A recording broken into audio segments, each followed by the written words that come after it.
Hello! Hey guys! So welcome back to another video on my channel. Today we are giving myself a pat on the back because, as you can see from the title, we finished first year of residency. So it was a tough year, 365 days, a lot of breakdowns, a lot of crying, a lot of sleepless nights in between. But guess what? We powered through, we finished first year, and now we're on our second year. So I'm kind of, proud of myself for going through everything that went through first year. I tell you, first year was really tough. There were a lot of good days, there were also bad days. So I guess, it's a mix of everything. And I'm really happy and proud of myself about that. Like, there were a lot of adjustments. Residency is not easy. It's not a walk in the park. I mean, I feel like sometimes kasi it's more if you remember the good days and the bad days. Pero like, if I really think about it, yung mga bad days, like, I remember like crying, going home. May mga ganun talaga na days na I can't kind of control my emotions, and there were a lot of breakdowns talaga in between. And yeah, I guess how I powered through is that I developed this kind of mindset in residency that I just really had to take everything one day at a time. Kasi I felt like if I kind of, kept on thinking of the long days ahead, it kind of, put me in a box, and parang naisip ko na lang, na parang, shucks, like, super dami ko pang kailangan gawin to go through that and stuff like that. And instead of, thinking about it that way, I powered through residency one day at a time. I talked to my colleagues, and I always had something to look forward to. Every 3 kasing duty, so pre-duty, that's like office hours, na you go to the hospital 7 a.m. to 5 p.m. And then the next day, your duty na 24 hours, and then your post-duty, depending on your rotation, you'll stay in the hospital and then leave at 5. So, may endorsements pa yan, etc.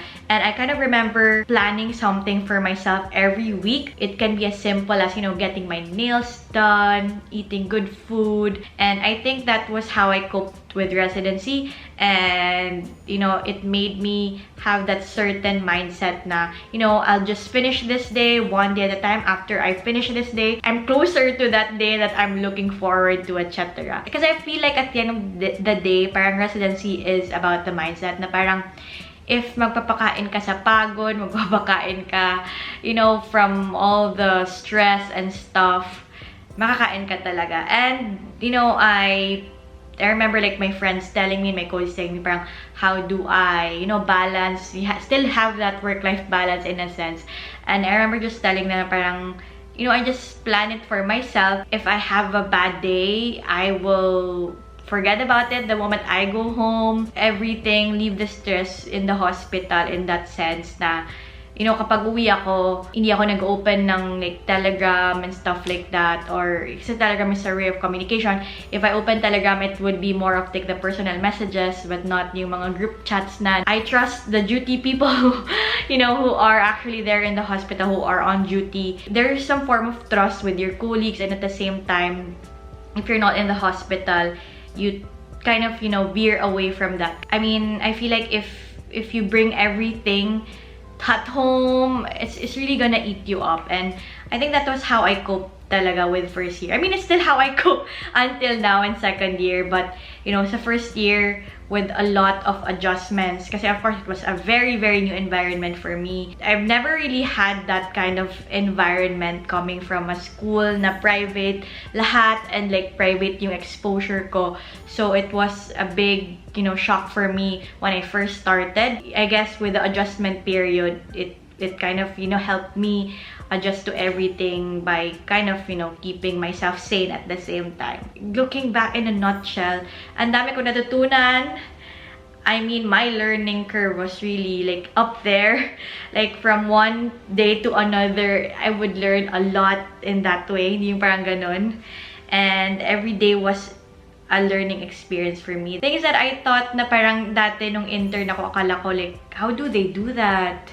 And like, when you're actually there, when you're the one thinking, when you're the one doing these things for the patients, parang you really capture that certain skill of really, finding ways to help your patient, to help make sure your patient survives. Residency itself is a big way for you to learn, especially if you want a certain specialty. And I guess of course, when you go out there, you're on your own na, wala ka nang makakausap, and that's how you kind of learn. But also at the same time, residency itself, maraming mental, physical, emotional, spiritual na, things in between. And if you don't find that balance within yourself, parang you're gonna suffer mentally and physically.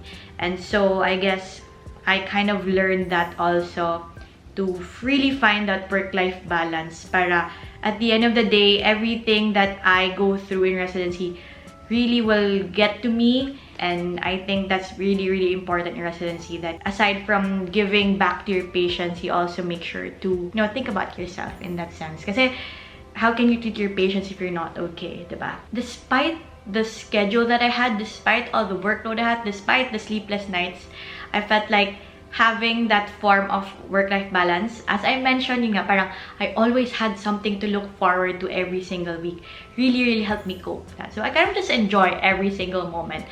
And there will be bad days talaga, di naman yun maiwasan, but just power through, just find the good in the bad, or like learn from the bad experiences, kasi there will always be, a rainbow after the rain. So a little sidetrack on the video. As I was editing through the video, I realized most of the things that I said were mostly about the coping mechanisms, and part of it was really because it was kind of how I really survived residency, in a sense that I had these coping mechanisms and ways for me to have that form of finding my own sanity in between all the stress, the hectic schedule, the duties in between, etc. But I think what I really like to impart is that if you go to residency, a few of the things that you need to know that are very important to keep in mind is that, number one, don't be afraid to ask questions. There's nothing wrong with asking questions at all. It's not saying that you're bobo or you don't know anything. It just means you want to learn and you just want to provide the best for your patient. And if you're unsure, always ask before making decisions in case you're not sure. Number two, don't compare your management with another person's management. Learn from each other instead of judging each other, instead of, kind of like finding fault in your work ethic, etc. Just talk to each other. Number three, always help each other out. No matter if you're like a junior or a senior, always help each other out. Just, treat each other equally, in that sense that you're all going to be colleagues in the end anyway. You're all going to be, where you want to be in life as a doctor. So help each other out all the time. There's no point of making lamang or like having that form of superiority complex. Helping each other will go a long way and will actually, do more good to you than, comparing yourself or like, putting that form of superiority against all of you guys. Number four, I'd say no to bullying.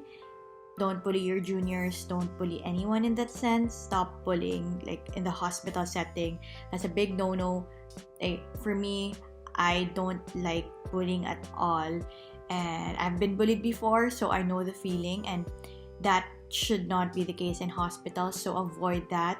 And number five, just have a good relationship with your colleagues and your patients. Talk to your patients. Don't be afraid to establish like relationships with them, to talk to them, to know more about them. Just, not on a level where you're just treating them, but know them as a person, empathize with them. That can actually help them in the long run. And yeah, just enjoy and have fun. You're gonna learn a lot. So yeah, I guess that's how I powered through residency. And look where it got us. Or already in second year and I still can't believe it. But yeah, a pat on the back. So I guess I also wanted to share with you guys some of the days wherein, the last few days of my first year residency, which was also very fun. It was more of like, bonding more with my colleagues. Yeah, to continue on with the video, let's move forward to a few days before starting second year residency. Ta-da!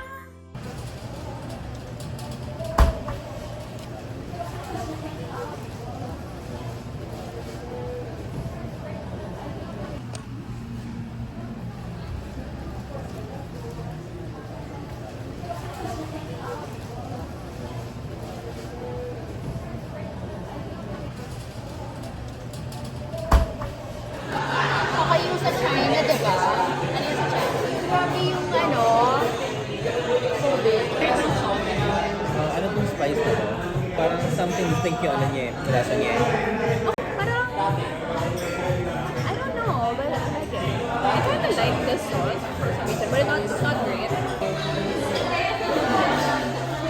Move farther away.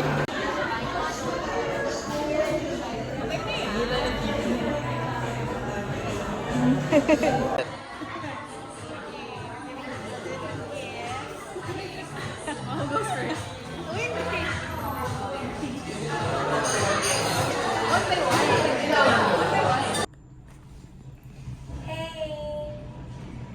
So we're home and I'm on the elevator. I'm excited to get into bed and sleep. I'm pretty tired. But I had a fun time exchanging gifts with my best friends, so yeah.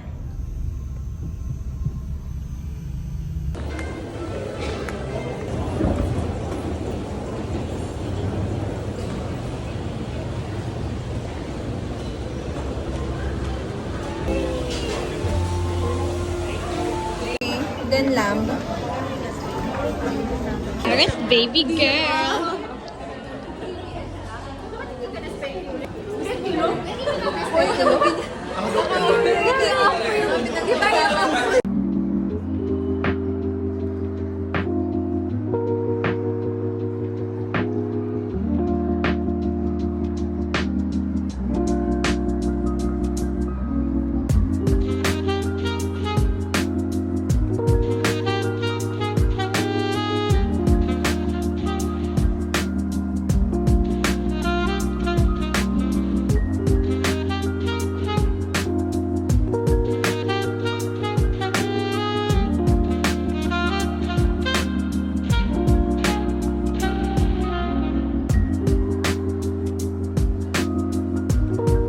First impression kasi ng simple lang. Tapos, lagi lang siyang hangin.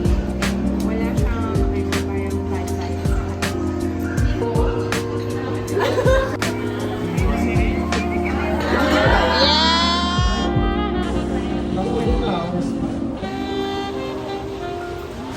Hello!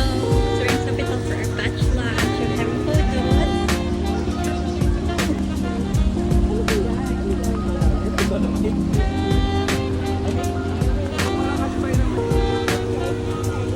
With a beautiful view of the reclamation.